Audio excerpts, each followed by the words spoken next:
ஒளிரும் அழகு விண்மீன்களே, சிறப்பு காலை வணக்கத்துடன் உங்கள் மகா. எல்லாமே ஒரே கலரில் இருக்கணும். Especially my hair colour should be same as my eyebrow colour அப்படின்னு ஆசைப்படுறவங்க நிறைய பேர் இருக்காங்க. தலைமுடி கலரை ப்ரௌனிஷு, ரெட்டிஷு ஆர் பிளாக்கிஷ்னு மாற்றிக்கிட்டவங்க இப்போ இன்னைக்கு நாம் செய்ய போகிற ஐப்ரோ இம்ப்ளான்டேஷன் தங்களோட புருவத்துக்கு ட்ரீட்டாக கொடுத்துக்கிட்டாங்கன்னா உடனே அவங்க புருவங்களும் அதே கலரில் மாறி போகிற மேஜிக்கை இப்போ நீங்கள் பார்க்க போகிறீங்க. பெர்மனண்ட் ஐப்ரோ எப்படி அந்த டெக்னிக் பண்ணுறது அப்படிங்கிறது தான் இதில் முக்கியமான மேஜிக் செய்ய உதவுது. வாங்க வாங்க அந்த மேஜிக் எப்படின்னு இப்போ பார்க்கலாமா?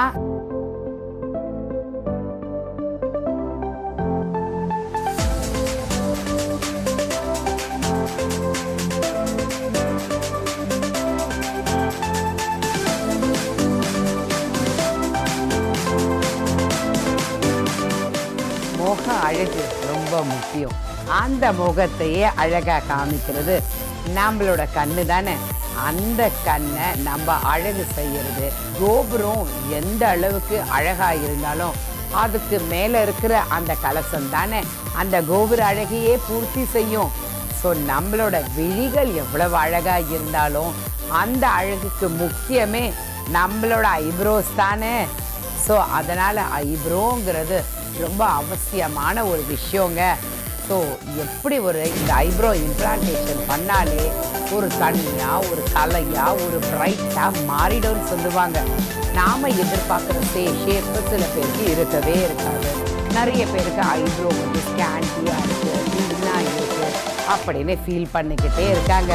இது எல்லாத்துக்கும் ஒரு தீர்வாக தான் நாம் இந்த மாதிரி நிரந்தரமான ஐப்ரோ இம்ப்ளான்டேஷனுங்கிற ஒரு வரப்பிறப்பாக நமக்கு கிடச்சிருக்கு.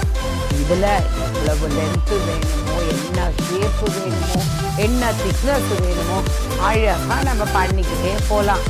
அப்போல்லாம் பாருங்கள், மச்சம் குத்திக்கிறது, அந்த சில பேர் பச்சை குத்திக்கிறது, இதெல்லாம் தான் பழக்கமாக இருந்தது. அதைத்தான் இப்போது இம்ப்ளான்டேஷன்னு சொல்லுவோம். நிறைய பேர் இம்ப்ளான்டேஷன்னா புருவத்தில் முடி எடுத்து ஒட்டுறதான்னு ராங்காக மிஸ்டேக் பண்ணிப்பாங்க.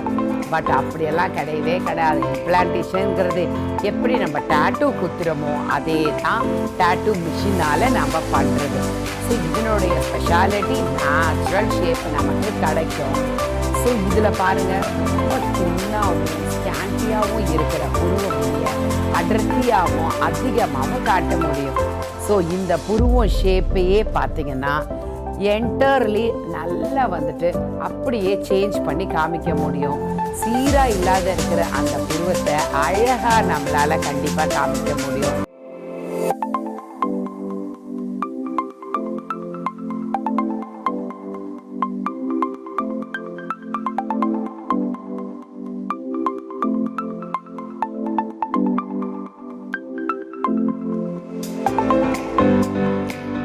நம்ம பார்த்தீங்கன்னா இந்த கலர் அப்படின்னு பார்க்கும்போது ரொம்ப லோ பவர் தான் கொடுக்குறோம். பிகாஸ் ஐ ஏரியா ரொம்ப சென்சிட்டிவ் போர்ஷன் அப்படிங்கிறதுனால நாங்கள் ரொம்ப ஸ்லோவாக, கேர்ஃபுல்லாக, experts, tattoo artist, special tattoo artist தான் இதோ பாருங்கள். இப்போ தமிழ் அவர் தான் நமக்கு பண்ணிக்கிட்டு இருக்காரு. ஸோ இப்போ பாருங்கள், சில பேருக்கு கட்டாக இருக்கும் ஆக்சிடெண்ட் மார்க்கால். அந்த கட்டான அந்த மார்க்கை கூட அழகாக நம்ம அப்படியே ட்ரா பண்ணி அப்போல்லாம் பார்த்தீங்கன்னா பாருங்கள், அந்த ட்ராப் பண்ணி அதை ஃபில்லப் பண்ணுறோம் பாருங்கள். அந்த காலத்துலலாம் சினிமா நடிகர்கள் மாத்திரம்தான், ஃபாரினர்ஸு இவங்க தான் லைக் பண்ணி அந்த பியூட்டி மோல் இதெல்லாம் வச்சுப்பாங்க. இப்போல்லாம் பாருங்கள், எல்லாருமே college girls, house wives, working women's எல்லாருமே லைக் பண்ணி பண்ணிக்கிறாங்க இல்லையா? ஸோ இந்த பியூட்டி மோல் அப்படின்னாலே அழகுக்கு அழகு சேர்க்கும் மச்சம் அப்படின்னு நம்ம சொல்லலாம். லக்கி மோல் அப்படின்னு நம்ம சொல்லலாம் இல்லையா? ஸோ அது வைக்கும்பொழுது சில பேருக்கு சென்டிமெண்ட்டாக எனக்கு இந்த மோல் வச்சதுனால எனக்கு இன்னும் லக்கி அதிகமாக வந்துருச்சு அப்படின்லாம் ஃபீல் பண்ணுவாங்க. இதில் எந்த விதமான சைடு எஃபெக்டும் கிடையாது. இப்போ வர நிறைய பிரைட்ஸு கூட அவங்களுக்கு ஐப்ரோ தின்னாக இருக்குது அப்படின்னு ஃபீல் பண்ணும்போது அவங்களுக்கு ஒரு 10 days ப்ரீவியஸ் இந்த ட்ரீட்மெண்ட் கொடுத்துட்டு தான் அவங்களுக்கு நாங்கள் பண்ணுவோம். அப்போ பாருங்கள், அவங்க ஸ்டேஜில் இருக்கும் பொழுது அந்த ஐப்ரோ ஷேப்பே ரொம்ப நேச்சுரலாக ரொம்ப அழகாக தெரியும். ஸோ ஸோ இதில் 2 விதமான டெக்னிக் இருக்குது. ஒன்று வந்து கிராஸ் ஸ்டிச்சிங் அண்ட் எம்ப்ராய்டரி ஸ்டிச்சிங்னு சொல்கிறோம். ஸோ கிராஸ் ஸ்டிச்சிங் அப்படிங்கிறது என்னென்னா, நமக்கு ஐப்ரோவை ரொம்ப வந்துட்டு பார்த்திங்கன்னா மிடில் வந்து ஒரு தின்னாகவும் அடுத்து ஒரு திக்காகவும் அண்ட் இந்த எண்ட் ஆஃப் த ஐப்ரோ கொஞ்சம் தின்னாகவும் தெரிய ஆரம்பிக்கும். பட் அதில் அந்த கிராஸ் ஸ்டிச்சிங்கை எங்கெல்லாம் தின்னாக இருக்கோ அந்த கேப்பை மாத்திரம் லைட்டாக லைன் எப்படி ஐப்ரோவில் நம்ம ட்ராயிங் வரைகிற மாதிரி ஒரு கிராஸ் ஸ்டிச்சிங் வரைஞ்சி அங்கே எங்கெல்லாம் தின்னாக இருக்கோ அங்கே மாத்திரம் வரைஞ்சி அதை நேச்சுரலாக எப்படி ட்ராயிங்கில் வந்து நீட் ஃபினிஷிங் நம்மளுக்கு எப்படி ஐப்ரோ பென்சிலில் நீட் ஃபினிஷிங் வருதோ அதே மாதிரி இந்த டாட்டூவில் கொடுப்போம். இதே வந்து பாருங்கள் எம்ப்ராய்டரி ஸ்டிச்சிங் அப்படின்னு சொன்னால் ரொம்ப ஸ்கேண்டியாக இருக்குது.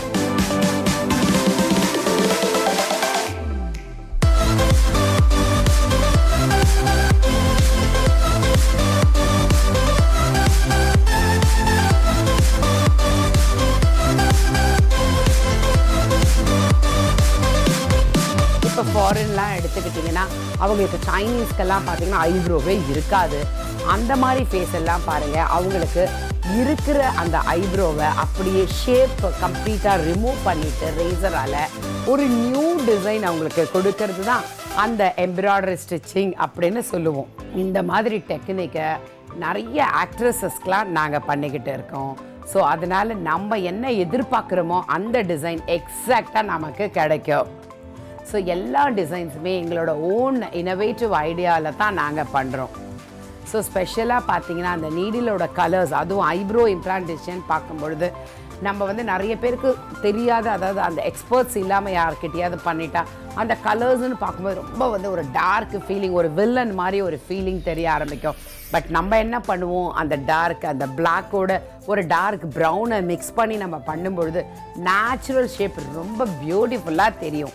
இது எல்லாமே எங்கள் மாணவர்களுக்கு, எங்கள் அகாடமியில் படிக்கிற மாணவர்களுக்கு நாங்கள் சொல்லி கொடுத்துக்கிட்டு இருக்கிறோம். எல்லா டெக்னிக்ஸும் like a basic technique and advance technique, tattooing, full course அப்படின்னு முழுமையாக ஒரு பெரிய டேட்டூ ஆர்டிஸ்டாக கை நிறைய சம்பாதிக்கிற அளவுக்கு சொல்லி கொடுத்துக்கிட்டு இருக்கிறோம்.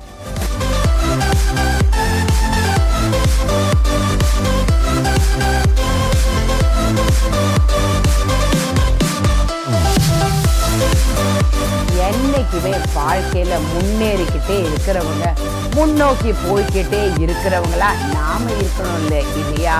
ஸோ வாங்க இந்த மாதிரி கலரிங்கை பண்ணிக்கிட்டு ஐப்ரோ இம்ப்ளான்டேஷன் பண்ணிக்கிட்டு கலக்குங்க.